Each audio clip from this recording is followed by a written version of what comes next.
Hey everybody, one Apple Maker here again. Sorry for the long awaited video. It's been quite as busy several years, it has been. So we shall pick up again with where we left on the computer video updates, and I have a lot of updates for you. So without further ado, let's get started. As you can see, I have since then changed to a different location. So yeah, let's start from here, since we're at it. Right here, I've been given a Dell, let me go here,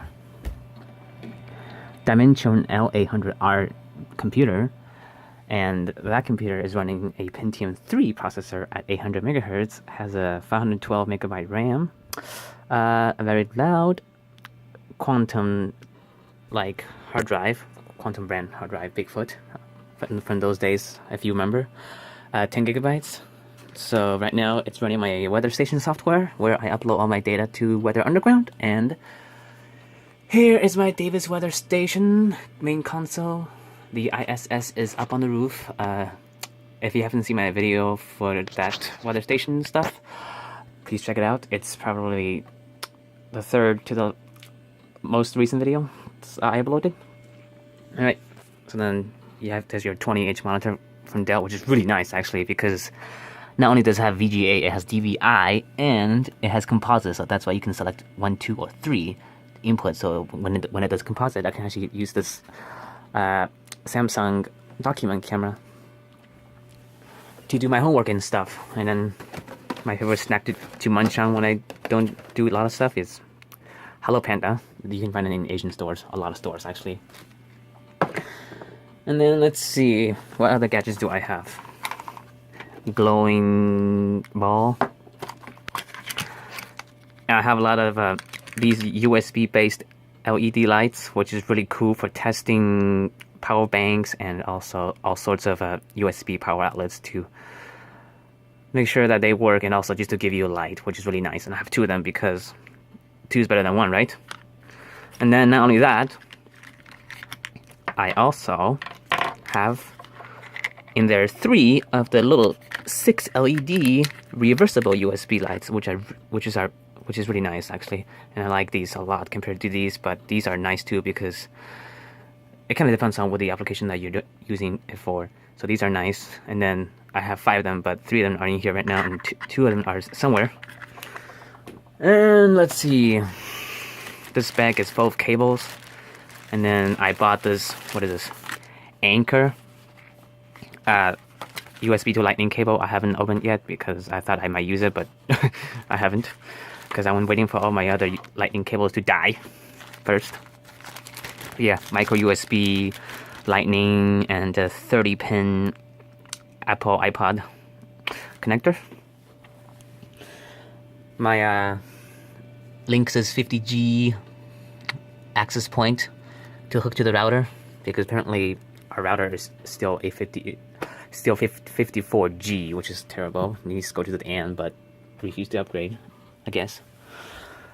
And here's more of the goodies. And here's a bunch of USB power wall outlets. And here as well, here is the, enclosure for the extra battery for my Samsung Galaxy phone, which I will tell you about a little bit. And here's the little headphone that came with the Samsung phone. And here's a Antec Bluetooth speaker. Believe it or not, Antec, the maker of computer case. I don't think this is the same company, but you never know. Anyway, I tore the exterior enclosure out of it, and so the speakers are exposed, and they look ugly, and they sound ugly too, quite frankly speaking. And here's an Intel. What is this? 4-port USB hub, which is really nice. And if you have those, if you have these USB-based lights, they're pretty good actually. Although the power will be distributed among all 4 ports, so you can't have all 4 running them at 1 amp. That would be crazy, because there's no such thing as running them at 4 amps, obviously.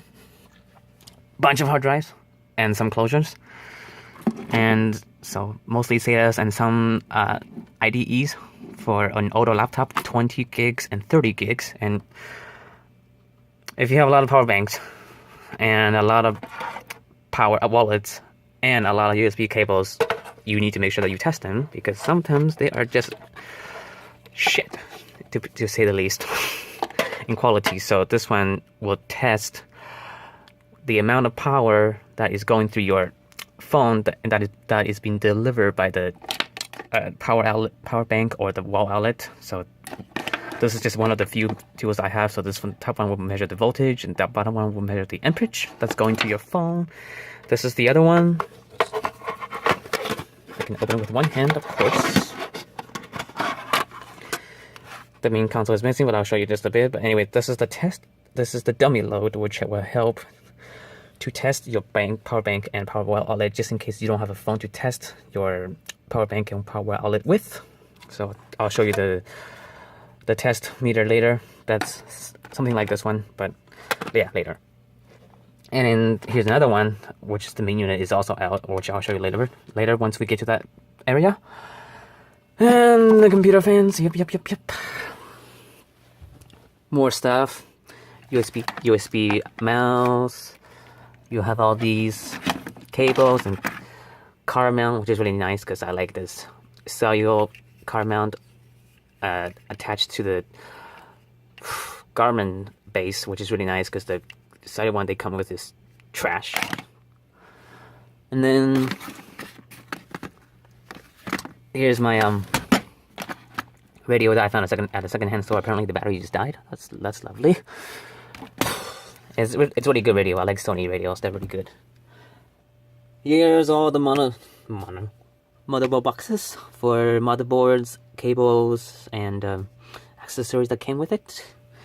And more stuff. Here's my caliper to test all the dimensions of a small objects such as a phone, because these calipers will usually be more precise than just eyeing with a ruler when you want to measure the thickness of a phone's screen or just body in general.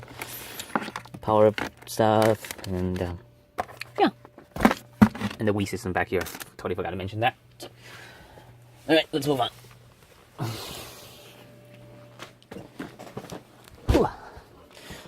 Here's my busy, messy workstation. Totally different from the last computer video update that I did. Let's start with the monitor. So this monitor is the Asus VE24AH motherboard monitor from Asus, running at 1920 by 1080. And I took off the standard base up there because you really can't adjust the height, and I really need to adjust the height. And also it allows me to put more junk underneath the monitor. So, and it's mounted on a North Bayou monitor mount, which is really nice because I can adjust the monitor however I want. Really nice. And I also use my MacBook here as well. That's why you see all these cables, such as this HDMI to mini display ports for my MacBook, and my Lipi sound amplifier for my bookshelf speakers. These are really nice speakers I got from the second-hand store. They're really good for $5. Really can't complain. Okay, my iPhone 8 Plus, yay! I think back in the last video I had, what is it called? Probably an iPhone 4S or something like that. And right now it's on a wireless charging pad, which is really nice because all the iPhone 8 Plus and the iPhone 10 supports wireless charging at 7.5 watts. Hurrah! And right now it's being charged from this stupid tinkling Tenergy power bank, 10,000 watt hour. And here's one of those other USB meter, which is really useful. You can never have too many. Well, you can, but I don't care. And this one is right now charging at 4.93 volts and 0.34 amps, or 340 milliamps. And yeah, that's nice. I have several of these. Well, not this exact type, but several power banks to be honest. And that's nothing. Let's see. Peanuts, cashews. And then here's my phone. I'm just beginning to get into this stupid fidget spinner craze, but haven't really gotten into it completely. My Lumia 635 phone, which has a shattered screen on the bottom, which I really don't care because it's running Windows Phone 8.1, and Microsoft frankly has supported supported Windows Phone until 2 years ago, so no longer am I receiving OS updates for this baby. So damaged as it is, I really don't care. And $50 it was, yeah. Bluetooth speakers, iHome. Sounds like terrible crap, but you can't complain.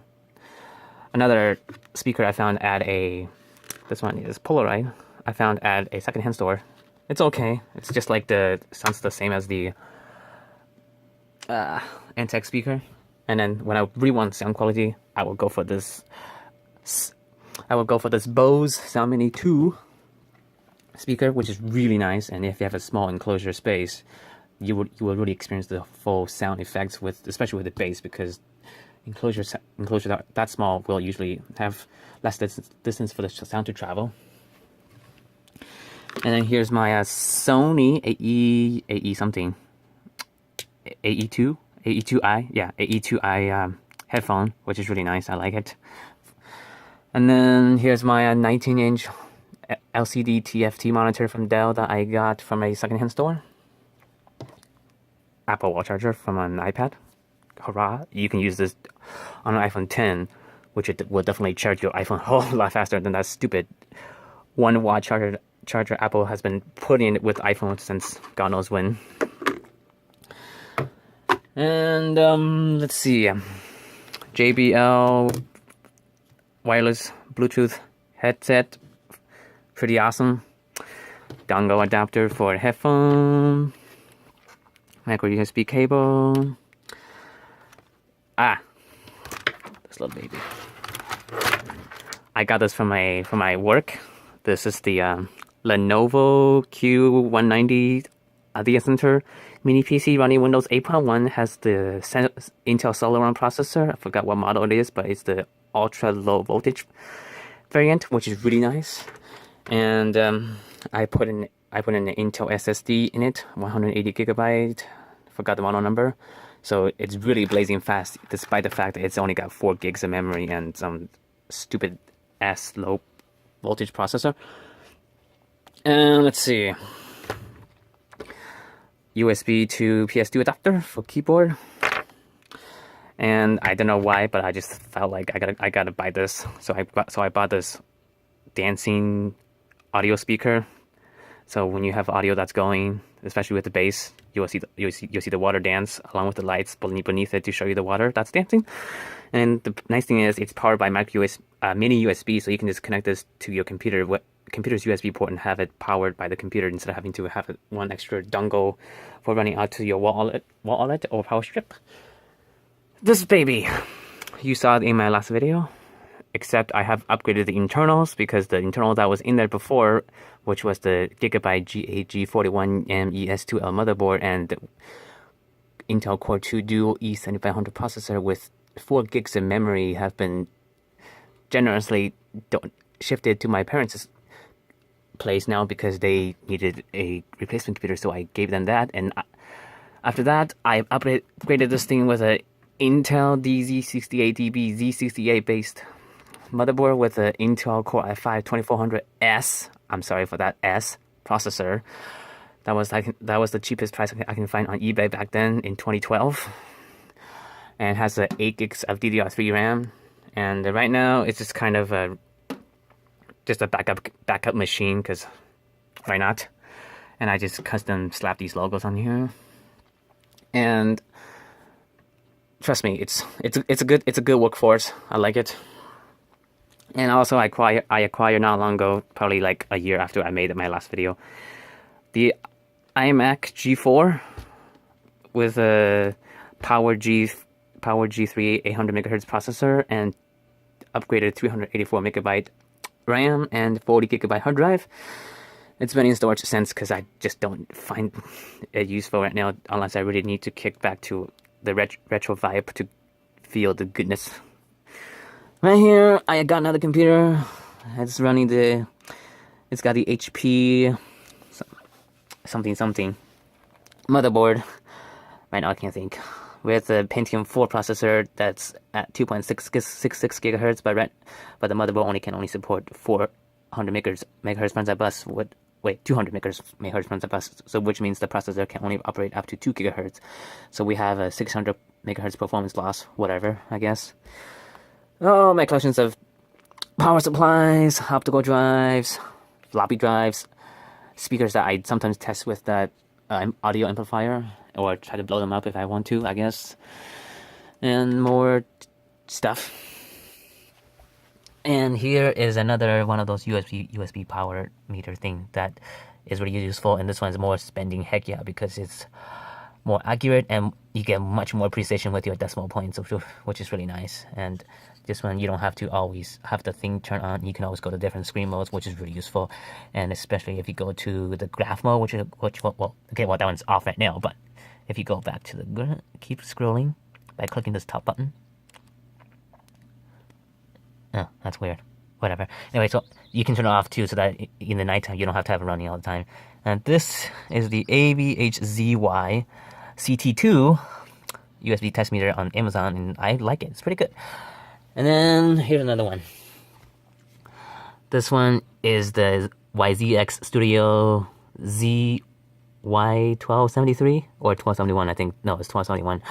So this one is really useful, and the numbers don't always agree with each other on between that, and the two others I have. But it's okay, it's close enough. You don't need it. Like a precision equipment, you will have to spend a ridiculous amount of money if you want to get that amount of accuracy. And then here I have the easy power meter, which will tell you how much watt or voltage and amps is coming out of here. And then of course I got this little doohickey, which will provide USB 2 ports here, and they will have a combined 2.1 amp charge output. It's okay. It's not great. It's okay. Here's another power bank. This one is the Energy 6600 milliamp hour, and then here's another one of those USB LED six LED lights. So if I turn it on, by tapping on the back, it's really bright. And if I want to dim it, I can just press and hold, and it just goes dim. And then if I want to just turn off, just tap it. It's touch sensitive on the back, which is really nice. And then my iPad Air, don't know if I showed you that. Probably I didn't have that in my last video in 2012. So it's my iPad Air running iOS 11.3. So it's the iPhone. And here is my Lenovo ThinkPad T420. Really nice computer. I got at FreeGeek. And I don't feel like probably not open, because if I do, things will fall off, and I don't want that. Here's another computer I scored. It's got a what is it? It's got NFI, I think, motherboard with a G31 chipset, and I slapped a Core 2 Quad Q8300 in here, running at 2.3 gigahertz with 4 gigs of DDR2 memory. So it's kind of much just a little bit upgraded from my previous computer that I had in 2012 with the Core 2 Duo. So yeah, stuff in there, and then it's got a crappy 60 gigabyte 8 data SSD that let me just put it nicely, sucks. And here's another motherboard. This one is the motherboard that you've seen in the video. I don't know if I mentioned it before, but this is the Asus something AMD socket 754 motherboard with a Athlon 3200 plus, and running at 2 gigahertz. So sometimes it works, sometimes it doesn't, especially with a stupid video card that apparently you have to seat right in order to to work. Bunch of computer textbooks that my dad's co-workers given me because he's trying to get rid of them, I guess. Panda lamp, hello. And trying to run a short wire antenna just with random wire cable out to the window for my software-defined radio to receive shortwave and medium wave radio. Doesn't really work out that well. I think I need to find a better way to attenuate my signals.